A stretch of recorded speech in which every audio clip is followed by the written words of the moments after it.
So J.Foy has released a couple of videos claiming that his grandfather, Richard Hoffman, was the Zodiac killer, and he was a policeman apparently. And I found this very interesting. It's got me interested in the case once again. I loved the movie, and I read the book by Robert Graysmith. But I just wanted to not debunk the theory, but just ask a couple of questions. So first of all, Darlene Ferrin was married, and apparently she was having an affair with a policeman whose name was Richard. And on July 4th, when Mike Mageau and Darlene Ferrin were attacked, and the car pulls up behind them, Darlene apparently says to Michael, "Oh, it's Richard."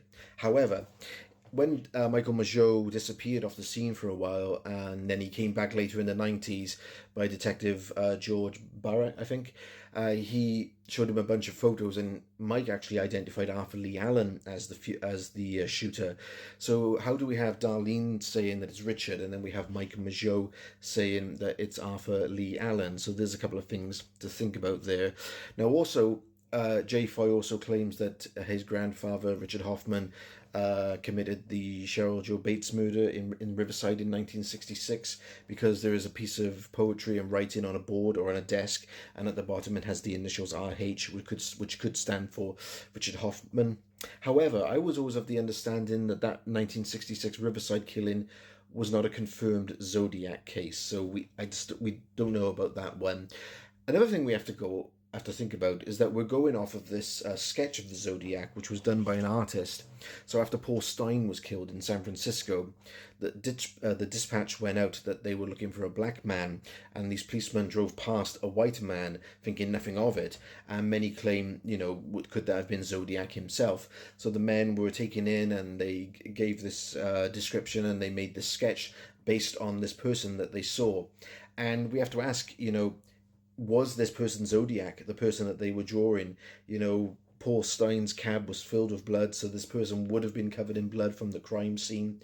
So we have to remember, we're basing all this evidence and all these theories based on this drawing, which might not be Zodiac.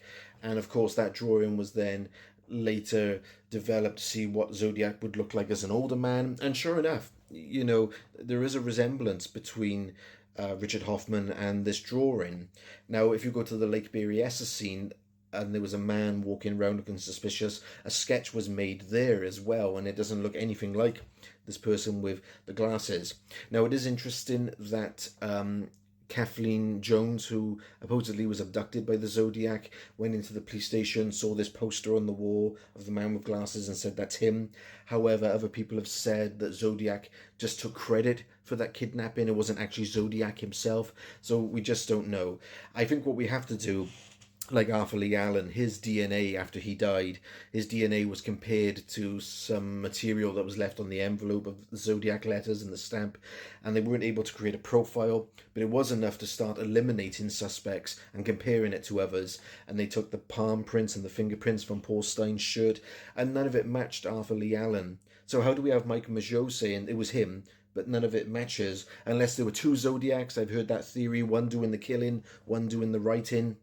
So I think what we need to do now is we need to get Richard Hoffman's DNA sample and compare it to the letters, if there's any saliva or organic material left on there, and let's see if they'll bring it out.